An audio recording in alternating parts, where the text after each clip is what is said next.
Do you believe that Brazil will go to the 2026 World Cup with the best center-back duo in the world? Sounds like a bold claim, right? But if you're skeptical, stay tuned, because by the end of this video, you'll understand exactly why Brazil's central defense might just be stronger than any other top-ranked nation heading into 2026. Let's break it down. When you think of Brazil, you usually think of flair, goals, and attacking football. Neymar, Vinicius Jr., Rodrigo, Richarlison. But under Carlo Ancelotti's evolving system, there's been a silent transformation taking place in the heart of defense. Brazil, traditionally known for their creativity, are quietly building one of the most balanced and disciplined defensive units in world football. And leading this revolution are three names that you absolutely cannot ignore: Eder Militao, Gabriel Magalhaes, and Marquinhos.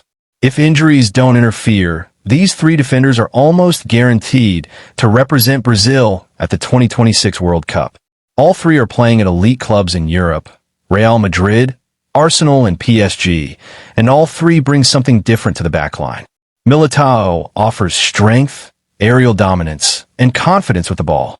Gabriel brings aggression, positioning, and leadership.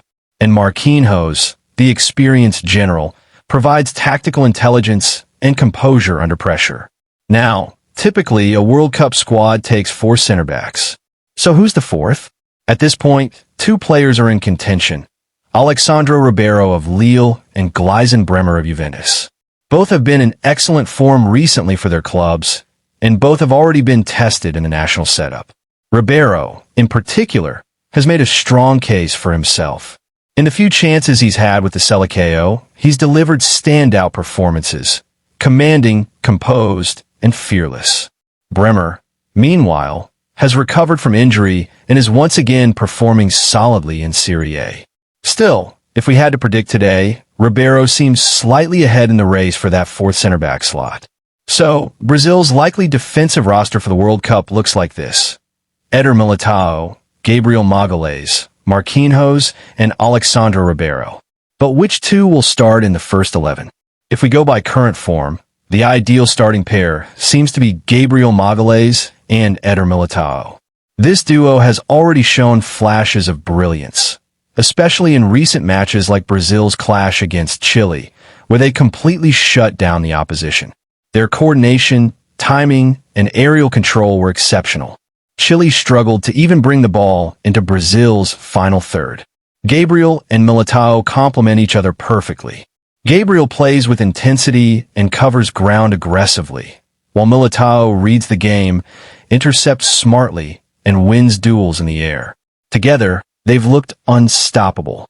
At their current trajectory, this might become the defensive partnership that carries Brazil deep into the 2026 World Cup.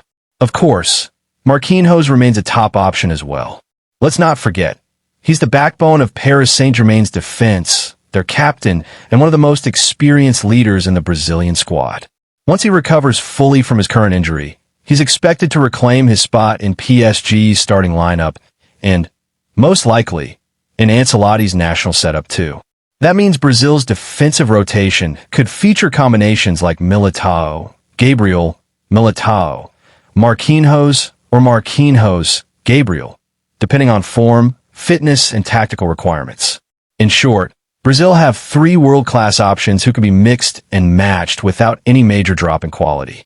Now, let's look outward. How does Brazil's potential backline compare to other top footballing nations?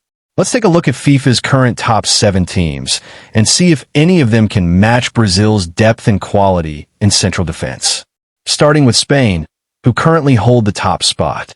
Their center backs include Antonio Rudiger's teammate Fran Garcia's partner Højbjerg. Wait, correction, players like Aymeric Laporte, Robin Lund-Normand, Pau Cubarsí, and Alejandro Balde when used defensively. Although these defenders are promising, Spain's backline lacks a fixed and settled pairing. Younger players like Cubarsí and Lenormand are still developing at the international level, while Laporte, though experienced, is now playing in the Saudi Pro League, far from the intensity of top European football.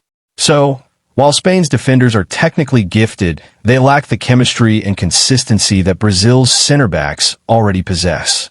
Next up, Argentina. The reigning world champions rely heavily on Christian Romero and Nicolas Otamendi as their main center-back duo. Romero, playing for Tottenham Hotspur, is in fine form, aggressive, sharp, and confident. However, Otamendi, at 36, is no longer at his peak. His reflexes and pace have declined, and Argentina may need to find a replacement before 2026. Compare that with Brazil's trio of Militao, Gabriel, and Marquinhos, all in their athletic prime. And it's easy to see why Brazil looks stronger defensively heading into the next World Cup. Then comes France, ranked third. They have an excellent pool of defenders, Dayot Upamecano, William Saliba, and Ibrahima Konate, all playing in top European leagues. But here's the difference. While France have talent, their pairing often lacks stability. Upamecano can be error-prone under pressure, and Konate has struggled with injuries. Saliba is brilliant at Arsenal, but even then, Brazil's Gabriel Magalhaes, his own club partner, has been equally, if not more, consistent. So if you compare form and chemistry, the duo of Gabriel and Militao edges slightly ahead of France's options. Now let's talk about England. Despite their overall squad strength, center-back remains one of their weakest areas. John Stones often shifts between center-back and defensive midfield for Manchester City, while Harry Maguire has struggled for consistency. Other names like Guehi, Konsa, and Tomori are good, but not elite yet. England's defense functions well as a unit, but individually, their center-backs don't compare to Brazil's world-class trio. Moving on to Portugal, they have one truly world-class defender, Ruben Dias. He's a rock at Manchester City, but beyond him, Portugal's depth drops sharply.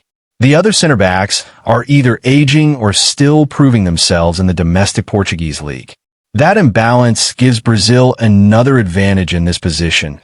Quality across the board, not just one star name. Next, the Netherlands. This is perhaps the only team that comes close. With Virgil van Dijk and Jurrien Timber, they have a powerful mix of experience and youthful energy. Van Dijk, even at 34, remains one of the best in the world, while Timber is shining for Arsenal. Yet, if we compare club form, Brazil's defenders are currently performing at a higher level overall, especially given their contribution to both club and country.